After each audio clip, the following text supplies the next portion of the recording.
You know, the older I get, the more I realize that so much of our happiness in life comes down to telling ourselves better stories, choosing which perspectives we want to take on, choosing the meaning we choose to make out of the past, choosing which things we want to think about, which perspectives we want to take on, which thoughts we choose to engage with, and which thoughts we should probably reject. In today's video, I'm going to introduce a concept called cognitive distortions, which I think will be extremely useful for anyone watching this video who's struggling with retroactive jealousy. My name is Zachary Stockill, and since 2013, I've been helping men and women from all over the world overcome retroactive jealousy, overcome obsessive jealousy, and often save their relationships. If you'd like more information about my work or you'd like to work with me one-on-one, please visit my website at retroactivejealousy.com. By the way, for anyone watching this video who isn't familiar with that term, the term retroactive jealousy refers to unwanted intrusive thoughts, often obsessive curiosity, and what I call mental movies about your partner's past relationships and/or dating/sexual history. I realize that most of you probably know that term, but I'm getting new viewers all the time, and I think it's important to really clarify exactly what that term refers to. So what are cognitive distortions? Cognitive distortions are mental traps that many of us fall into repeatedly throughout our lives. They're negative or irrational patterns of thinking. They constitute negative thought patterns which recur in our lives, occur in our brains over and over again. And the more we buy into these negative, irrational thought patterns, the more likely it is we're going to struggle with things like anxiety, depression, or in some cases, intrusive thoughts and/or retroactive jealousy. So needless to say, getting a handle on our cognitive distortions, identifying them, calling them out, can be extremely helpful when we're working to overcome unwanted intrusive thoughts about our partner's past. I've worked with cognitive distortions with many of my coaching clients over the years. Many of them have found it very, very helpful. And by the way, signing up for coaching, whether it's with me or with anyone else, can be a great tool in learning to get an outside perspective on our negative mental patterns, in creating better mental patterns, and choosing and exploring different, better perspectives that are more accurate, that better reflect reality, and that are going to be more helpful for us in creating a more balanced overall state of mind. So with this series of videos on retroactive jealousy and cognitive distortions, I'm going to do something a little different.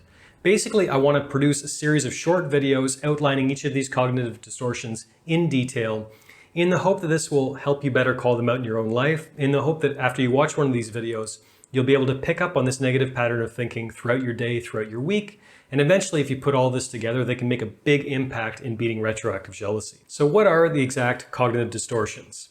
This is a concept that comes from cognitive behavioral therapy, and in general, there's some variation here, but most people agree, or at least most therapists agree, that there's roughly 10 categories of cognitive distortions. I'm going to list them here in a moment. So the 10 categories of cognitive distortions: all or nothing thinking, overgeneralization, mental filters, discounting the positive, jumping to conclusions, magnification, emotional reasoning, should statements, labeling, and personalization and blame. So I'm going to go through all of these cognitive distortions in detail over the coming weeks, but today we're starting with number one, which is called all or nothing thinking. You can think of all or nothing thinking kind of like black or white thinking, saying things are either good or bad, positive or negative, he's a saint or he's completely irredeemable, that kind of thing, where you don't even necessarily always realize it, but in a way you're separating people or events or whatever into one or two sort of black or white categories. For example, let's say you're approaching some work project,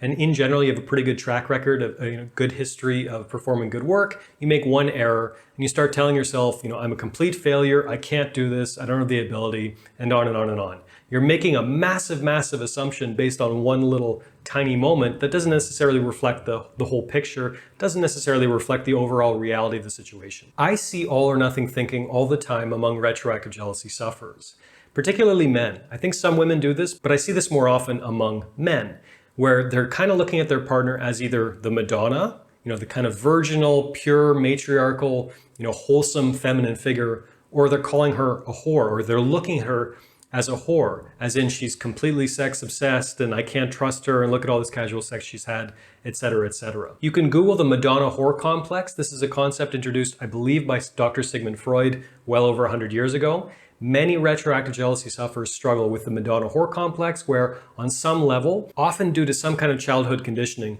they're kind of slotting women into one of two categories, where she's either a Madonna or she's a whore. If you're falling into all or nothing thinking, you're also probably using words like perfect.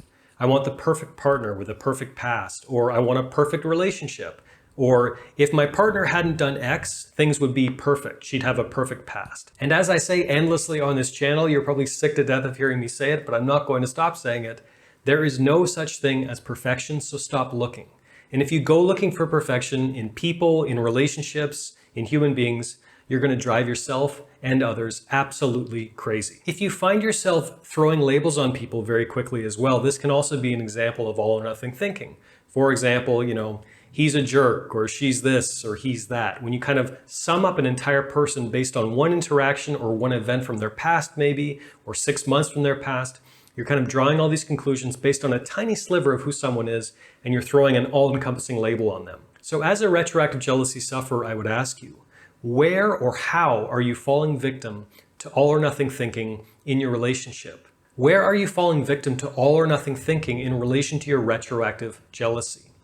And as always, journaling can be a great tool for this. You could look to something I've done called the Overcoming Jealousy Workbook. There's a link on Amazon in the description of this video, but you don't have to engage with my work if you don't want to. I would encourage all of you watching this video to simply spend some time and think about this. Where am I falling victim to all or nothing thinking in relation to my retroactive jealousy specifically? And then crucially, what is a more balanced way to look at this statement or this situation? What is a better assumption that I could or should be making? What is a better thought that I can replace this counterproductive, irrational thought with? Before I let you go, a quick reminder that I'm going to be covering the rest of the list of cognitive distortions as they relate to retroactive jealousy throughout this month and possibly into next month. So be sure you subscribe to my YouTube channel to be notified of new videos moving forward. While you're at it, I would love it if you left a comment beneath this video.